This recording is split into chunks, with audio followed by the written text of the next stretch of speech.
کیا گنہگار اور نیک انسان کی دعا برابر ہے جب تک توبہ نہ کر لے؟ اپنے آپ سے ڈائریکٹ دعا نہ کرے بلکہ کسی نیک آدمی سے کروائے۔ میں تو یار اس طرح کا کوئی فرق نہیں سمجھتا۔ اللہ کی مرضی ہے، کسی شخص کی ہو سکتا ہے کسی گنہگار شخص کے اندر تڑپ اور اخلاص ایسا ہو باوجود اس کے کہ وہ باغی ہو، اس ایک خاص لمحے میں وہ اللہ کی طرف ایسا متوجہ ہو کہ اس کے سارے گناہ بھی معاف ہو جائے، اس لیے ہم اس طرح کی قدغن نہیں لگاتے۔ لیکن یہ بات درست ہے، یعنی ایک عموماً جو قرآن و سنت کا اسلوب یہ ہے کہ نیک آدمی سے دعا کروانا یہ صحابہ کرام کا طریقہ ہے، دعا کی قبولیت کا ذریعہ ہے، یہی وسیلہ شخصی ہے۔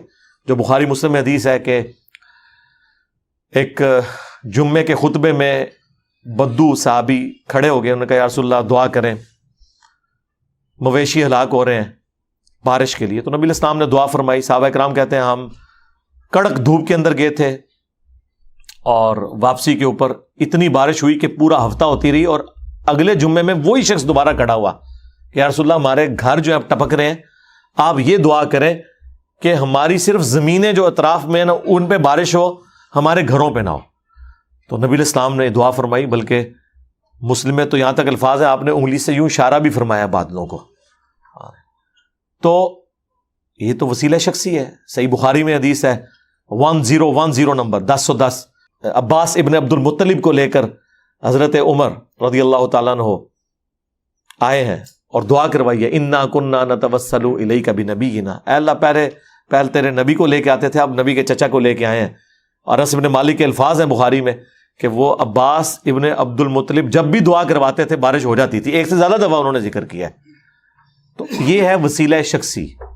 اسی طریقے سے وہ ابن ماجہ میں حدیث موجود ہے مشہور، کچھ حصہ ترمذی میں بھی ہے، جو ایک نابینا صحابی آئے تھے، یا رسول اللہ دعا کریں، فرمایا کہ صبر کر لے تو جنت ہے، تو کہتا تو دعا، انہیں کہا نہیں یا رسول اللہ دعا ہی کریں آنکھوں کے لیے، ان کو پتا تھا جنت تو مل جانی، میرا خیال ہے ڈسین انہوں نے بالکل ٹھیک کیا ہے، تو جنت تو مل ہی جانی تھی انشاءاللہ رسول اللہ کی صحبت کی وجہ سے، آپ کے قرب کی وجہ سے۔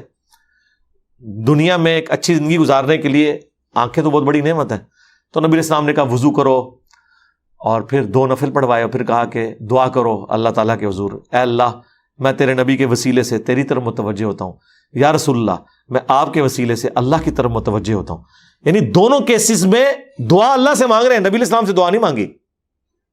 اور پھر آگے الفاظ ہیں اے اللہ میرے نبی کی دعا میرے حق میں قبول فرما، اور پھر نبی علیہ السلام کی دعا کی برکت سے ان کی آنکھیں لوٹ آئیں۔ تو یہ وسیلہ اور توسل جو سامنے بندہ موجود ہے اس سے جا کے دعا کروانا بالکل درست ہے۔ اس کی ایک ایکسٹینشن بھی ہے، اس کی صحت میں اختلاف ہے۔ بال چکے امام طبرانی اب ایک بڑے اہل سنت کے امام ہیں، انہوں نے اپنی موجم کے اندر اس روایت کا آگے بھی ذکر کیا ہے کہ حضرت عثمان غنی کے دور میں ایک شخص کو حضرت عثمان سے کام پڑا تو وہ ان کی طرف التفات نہیں کرتے تھے، تو بدری صحابی عثمان بن حنیف کے پاس وہ آئے، تو انہوں نے کہا چھوڑ تم عثمان کو، میں تمہیں دعا سکھاتا ہوں جو نبی علیہ السلام نے سکھائی تھی۔ تو وہی والی دعا انہوں نے سکھائی تو ان کی وہ حاجت پوری ہو گئی۔ اس کی وجہ سے بعض محدثین کا یہ خیال ہے کہ نبی علیہ السلام کی وفات کے بعد بھی یہ دعا کرنا درست ہے کہ اللہ میں تیرے نبی کے وسیلے سے تیری طرف متوجہ ہوتا ہوں، اور یا رسول اللہ میں آپ کے وسیلے سے اللہ کی طرف متوجہ ہوتا ہوں۔ یہ دعائیہ کلمات کے طور پر درست ہے۔ ہمیں اختلاف یہ ہے کہ آپ جب اللہ کے سوا کسی اور سے مانگتے ہیں، مانگنا اللہ سے ہے، باقی ساری چیزیں فروئی ہو جائیں گی، اصل چیز یہ ہے کہ آپ نے مانگنا اللہ سے ہے، دعا صرف اللہ ہی سے، غیر اللہ سے دعا نہیں ہو سکتی، ٹھیک ہے۔ باقی اس پہ تفصیلی ویڈیو اگر آپ نے دیکھنی ہے، وسیلے کے نام پر دھوکہ، میں نے طبیعت صاف کی ہے ہر حوالے سے۔